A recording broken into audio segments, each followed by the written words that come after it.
We have 4 speakers today, beginning with Chief Chuck Jordan. With respect to Chief Jordan, this is an ongoing criminal investigation, and he will be unable to answer questions.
That's Lewis, and then probably back off about 3 or 4 blocks to the west of there. Is what we're up for. So I tell you, that is the coolest part about being a band, is playing live. It's not the 22 other hours, getting on. It's the 2 hours that's on stage, and that is golden to me. We're talking to James Hetfield from Metallica.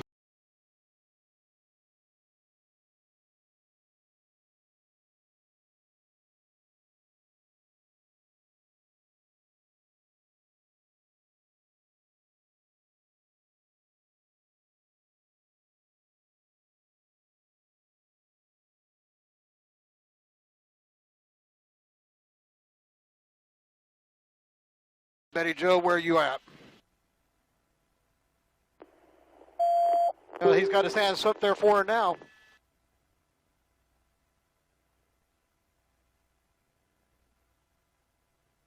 Mike, I'm going to hit the recorder. This guy's still walking and following commands. Not for taser, I think. Got a feeling that's about to happen. That looks like a bad dude, too, to be honest with you. Which way are they facing? Police 1, they're facing westbound. I think he may have just been tasered. Shots fired! Ooh. 321, we have shots fired. We have 1 suspect down. We need IMSA here. They need to get this eastbound closed down if they could, because they're not going to be able to let anybody. Okay. Police 1, we're going to need to get eastbound 36th Street North. Actually, we're just going to need 36th Street North shut down at Lewis, and then probably back off about 3 or 4 blocks to the west of there. I'm going to go up a little higher now.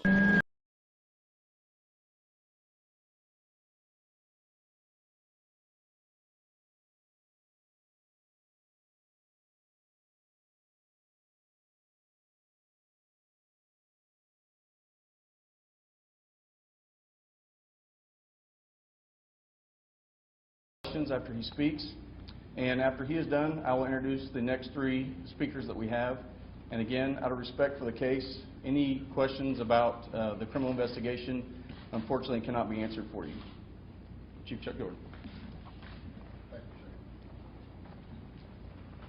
There will be 4 speakers. Counselor Jack Henderson would like to speak as well. I think that's very appropriate. He is the representative of the district where this occurred, and where a large portion of our African-American population resides. We're here about a shooting that occurred Friday night. I'll give you just some basic background. At approximately 7:34 hours, officers Barnes and Shelby, Barnes did not make it to the scene of this event, were assigned to a call reference to domestic violence. At about 7:36, a call came in regarding an abandoned car in the middle of the road at 36th Street North in Lewis. The 710 US SUV was running in the middle of the street with all the doors open, and it was still running when we got there with no one around it. At 9:38, there was a second call was logged about a vehicle with the address is 3300 East 36th Street North.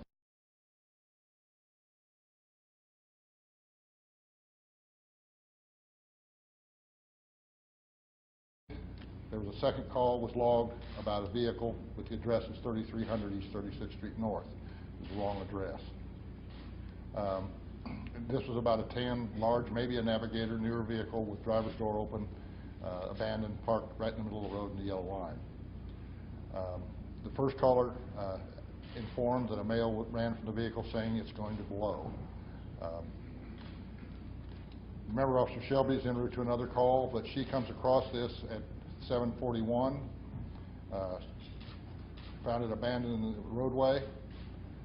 She informs the dispatcher that she's not having cooperation from the person there, and I'm not going to get into more detail on that. That will come out later. Police helicopter arrives on the scene. Another officer arrives on the scene. One shot was fired by Officer Shelby, and a taser was deployed by Officer Tyler Turnbow. I'm going to tell you right here now, there was no gun on the suspect or in the suspect's vehicle. I don't usually like to leave y'all without further information, but as Sergeant Toole said, this is a criminal investigation, and if you really expect me to carry this forward the way that the community is asking, the way my oath says I will, I can't discuss this any further. It will come out. I will just make this promise to you. We will achieve justice in this case. It will be presented to the right people. We asked the Justice Department in on it immediately through the U.S. Attorney's Office, Northern District of Oklahoma. I want to assure our community, and I want to assure all of you and people across the nation who are going to be looking at this, we will achieve justice, period. Thank you.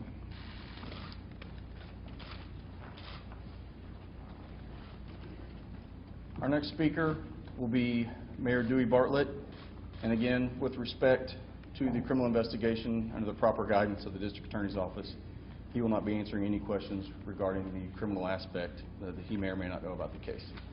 Mayor? Thank you, Sergeant. First of all, I want to thank the media for being in such great attendance here. As we have seen in previous events such as this, the media's involvement is key. And I want to thank each and every one of you for being here. Our ability to communicate with the community is vital. And for you to be here and to hopefully be here in a continual way is very important to us.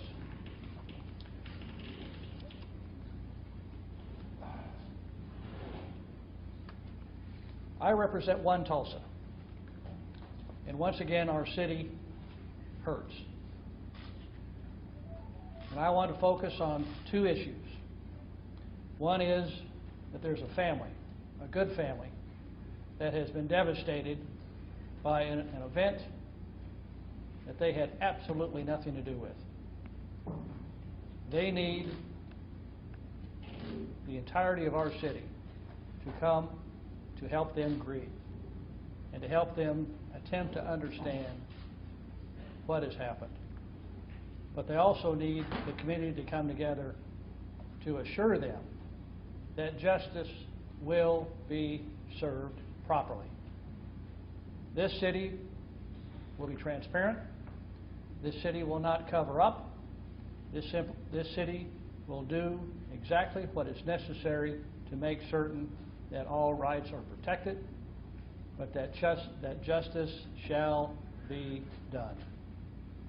And this city will stand behind the decision of the decision-making bodies. You will hear from the district attorney, from the U.S. Attorney's Office, the U.S. Attorney himself.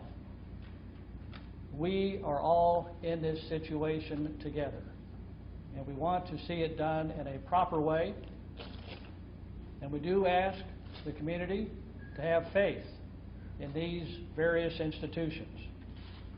But when they demand accountability, we must deliver, and we will deliver that accountability.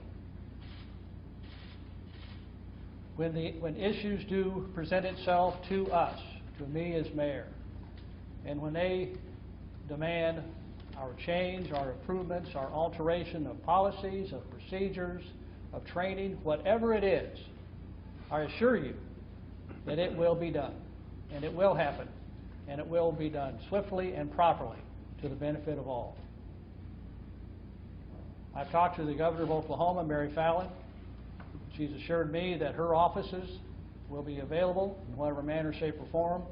Will help pursue and speed up this process and make it work as quickly as possible. From our family, my wife Victoria and I, our hearts are out for the Crutcher family. Yesterday we had a very emotional time with the family, especially with Terrence's twin sister. And our hearts go out to her. I thank you very much for being here, and please pray that we will bring this situation to a good result as quickly and as safely as possible. Thank you.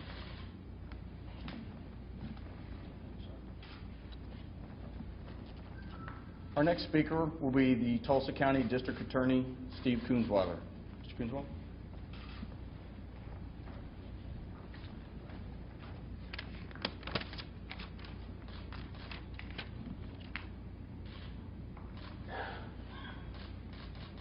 Certainly the death of Mr. Crutcher is a tragic event. We all recognize that. And I recognize that this is a difficult time for his family, and my sympathies and my office sympathies are with him. But it's very important to recognize the importance of the integrity of any investigative process. We are a country of laws, and the rule of law needs to be adhered to. While many people may want to have an outcome within a hair's breadth, it's my responsibility to make sure that the facts fit the law, and I will do that. As a part of this, it would be improper.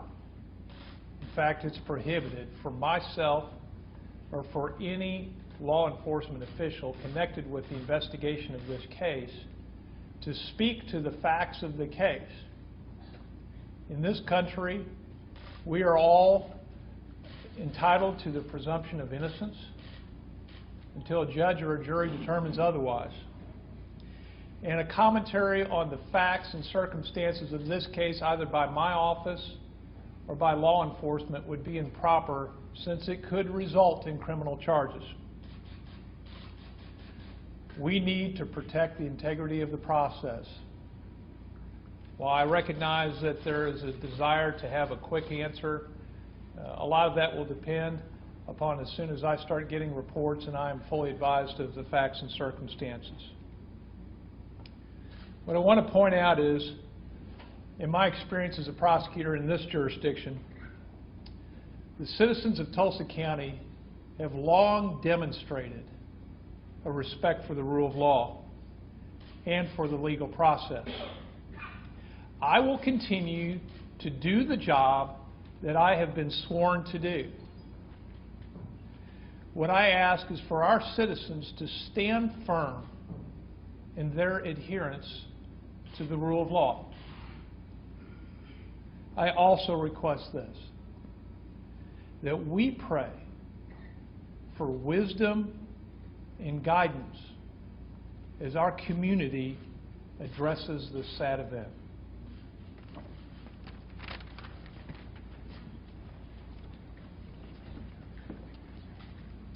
Our next speaker will be at the U.S. Attorney's Office, U.S. Attorney Denny Williams. Mr. Williams.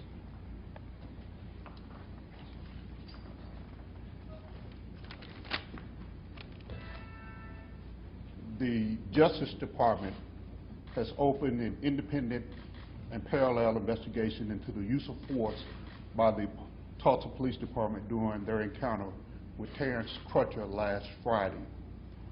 Throughout the investigation, which will be separate from the state's investigation, the department would determine whether or not a federal civil rights violation occurred.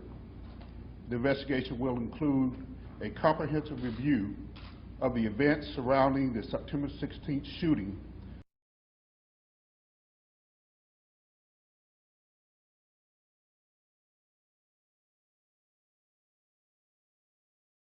Assistant United States Attorney with the Northern District of Oklahoma will work with the Department of Justice Civil Rights Division in Washington, along with the FBI.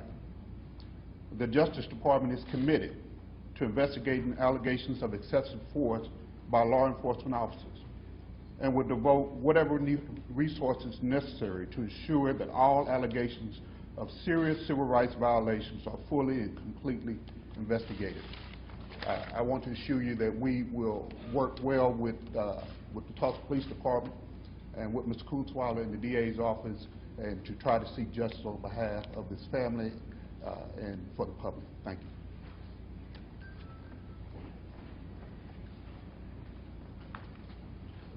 Ladies and gentlemen, our last speaker today is going to be Counselor Jack Henderson.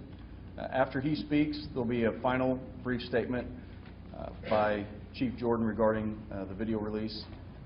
With that, Mr. Henderson.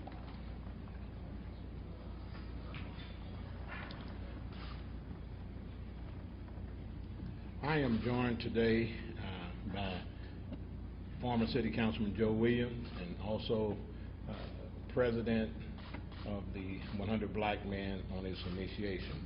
Also Reverend Melvin Easley, who is the Legal Redress Chair for the Tulsa NAACP.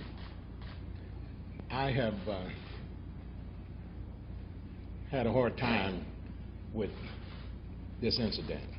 I've had a hard time with previous incidents. I talked to the mayor before, and he reminded me to say something about trying to look at how strong Tulsa is when it comes to incidents like this.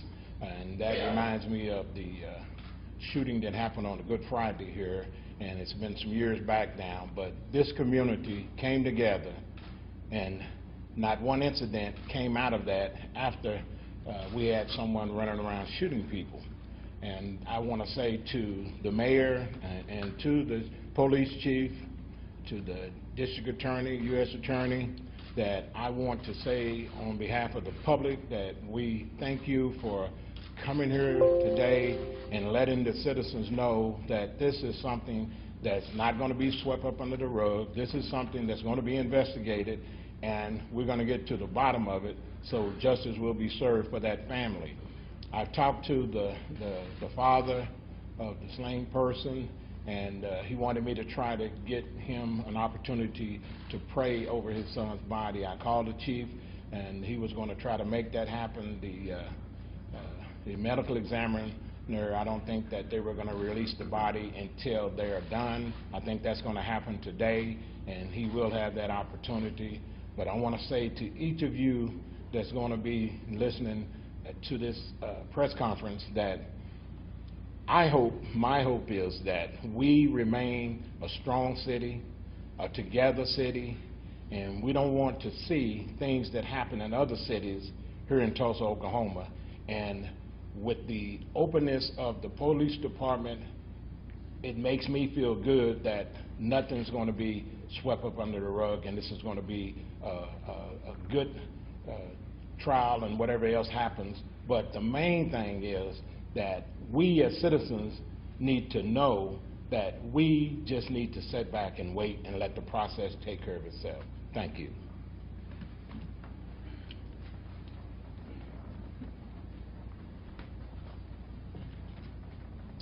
In closing, Chief Chuck Jordan has some very minor statements to make about the video release. Again, I remind you we will not be handling and taking any questions at this time under the direction of the District Attorney's Office. Chief.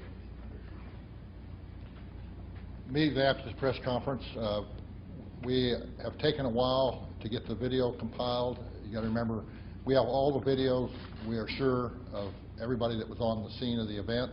However, we know that the open record requests are going to ask for everybody that responded to the event or was close to the event. So we're putting all those together. They will be on the media portal probably within the next half hour, and will be available to the news media as well as to the public. So I thank you for your patience. You got to realize there's also technical issues when it comes to video. We got to get it downloaded from cars. We've got to get downloaded from the helicopter, downloaded from various locations, and compile it. And sometimes it takes longer than we want to take. And as the district attorney said, we'd like to have things at a moment's notice and a hair's breadth. We can't always accomplish that, but we're going to get as fast as we can, and we will continue. As I say, to any of those kind of releases, you will continue to get them from us. Again, I apologize for not being able to answer any questions. This is just a case where you've heard me in other criminal investigations make that statement, and I've got to make it this time. I'm going to tell you right now that I am going to make some comments. The video is very disturbing. It's very difficult to watch. First time I watched it with the family. We did show them yesterday before anybody else saw it. We wanted to make sure they got an opportunity to view it. We showed it last night to some community leaders, what video we had at the time, which it was all the stuff that was at the event. I will echo the sentiments of Mr. Henderson. I would like to see us be a better city than some other cities we've seen. And it's hard to say, hey, just trust me, but I hope some of my performance in the past has shown you we will do the right thing. We will not cover anything up. That's not in our DNA, not in my staff. And I hope everybody just remembers that going forward, and please maintain the peace. Protests are not a problem. Again, I've said this before, I grew up in the 60s. It's a very valid way for people to air their grievances and to express their First Amendment rights. But I just hope and pray that everyone keeps those protests peaceful, and let's not have any more death over this, or any more victims, any problems with this that we don't have to have. Let's show people that Tulsa is better than anybody else. Thank you all very much.